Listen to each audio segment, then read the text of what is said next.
Muy bien, seguimos hablando sobre la entrevista y vamos a hablar sobre lo que se debe y lo que no se debe hacer en una entrevista, ¿ok?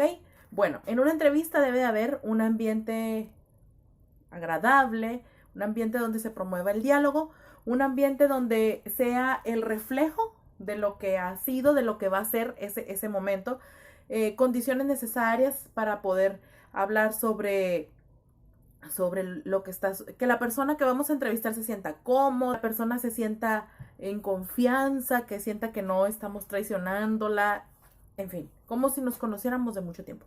Y también en esa entrevista debe de haber,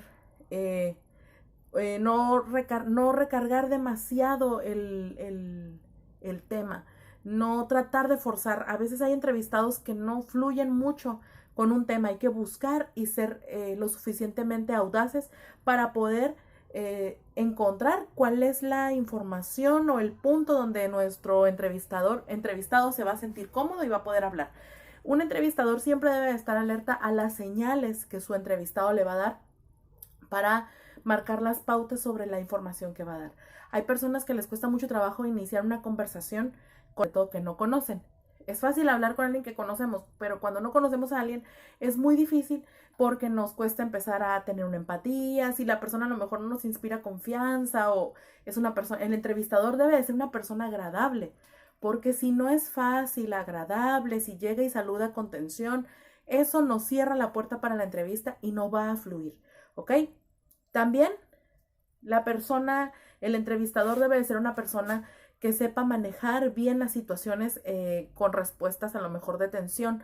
Hay temas como la política, la religión, que son temas muy delicados y cuando tratamos este tipo de temas, la gente no se siente cómoda o puede malinterpretar alguna expresión. Uno debe ser muy cuidadoso con ese tipo de cuestiones. Entonces, el entrevistador debe de dominar el arte de preguntar. Un entrevistador va a saber qué preguntar cuando ha estudiado a su personaje. Siempre que vayas a entrevistar a alguien, estudia el tema del que vas a preguntar y también a la persona a la que vas a preguntarle. Si es una entrevista espontánea, como un tipo de encuesta, bueno, procura llevar un cuestionario ya hecho, porque es muy lamentable que estés en el momento perdiendo a lo mejor y haciendo que la otra persona pierda su tiempo porque tú no te preparaste. Por eso es que es importante que lleves un guión de preguntas preestablecidas para así saber qué vamos a preguntar. También, conforme la persona te va respondiendo, ve tomando notas de una manera muy discreta para saber si a lo mejor hay una buena oportunidad de obtener una información adicional a la que tú quieres sacar con esa persona. No sé, si en medio de la conversación a lo mejor surge un tema que no traías en tu programa, en tu esquela, bueno, la puedes improvisar de una manera bastante respetuosa y entonces sí, puede fluir la conversación de otra manera, ¿no?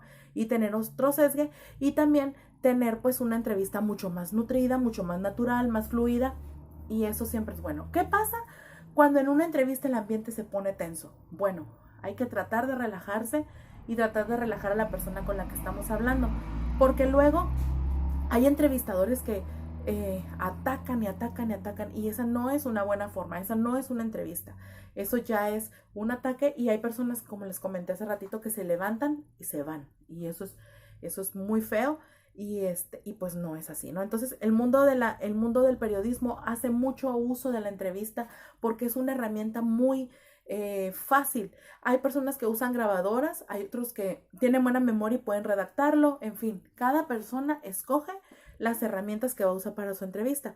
Entonces, hay diferentes tipos de entrevista que quiero que veamos hoy. La primera entrevista que tenemos es la entrevista de trabajo, que se las mandamos cuando estamos aplicando para un puesto en alguna empresa, en alguna fábrica, en alguna oficina. Cuando vamos a pertenecer a algún grupo, bueno, siempre es en una entrevista para conocerte. ¿Qué te preguntan? Cosas personales, experiencia laboral, habilidades, etcétera, etcétera. Y este tipo de entrevistas son de preguntas abiertas. ¿Qué quiere decir? Que el entrevistador se toma, sí, algunas preguntas ya hechas, pero en el momento, conforme va obteniendo la información de su entrevistado, va supliendo una serie de preguntas para, pues, satisfacer su curiosidad respecto a esa persona, ¿no? Entonces, bueno, existe la entrevista no dirigida, consiste en también una entrevista preparada, pero Esa es un poquito todavía más informal, más abierta. No trae tantas preguntas, si acaso 2 o 3 preguntas preestablecidas, pero va a surgir de la conversación. Entonces es informal y flexible. A lo mejor la persona que está entrevistando, si está elaborando una entrevista no dirigida, bueno, pues va preguntando cosas a lo mejor de la vida cotidiana, a lo mejor si es una entrevista de trabajo, y de repente dice, me gustaría saber un poco más sobre su perfil psicológico y hace algunas preguntas. Esa es una pregunta, eso es una entrevista no dirigida. Y una entrevista mixta es una entrevista que mezcla las preguntas estructuradas y las preguntas no estructuradas, que se da un poquito la libertad de improvisar y pues si se siente muy afín con la persona que está entrevistando, bueno, pues fluye la conversación y fluye la intensidad de las preguntas, ¿no? También, por último, la entrevista de tensión. La entrevista de tensión se refiere al empleo de modos de actuar durante la entrevista y generadores de tensión en el candidato. Es decir, estas entrevistas son las entrevistas que debemos evitar, porque son entrevistas donde se pone una situación tensa. Por ejemplo, si ves en el currículum y estudiaste el currículum de una persona y de repente ves que trabajó en tal lugar, vas y pides una referencia y te dicen, no, es que hizo esto, aquello, y tú confrontas a esa persona. No es el momento ni es el lugar y se genera una tensión. Entonces son preguntas incómodas que debemos de evitar porque es una muy mala impresión. Acuérdense, nunca vamos a tener una segunda primera impresión. Así que esa es la pregunta, esa es la entrevista, perdón, de tensión. Y la entrevista estructurada o preparada, pues bueno, ya sabemos que es la que podemos anticipar. Muy bien, chicos, pues hasta aquí es el tema del día de hoy. Espero que hayan tomado sus apuntes. Se los recuerdo porque vamos al final del parcial, pues va a ser muy importante, ¿ok? Nos vemos en la próxima clase. Bye.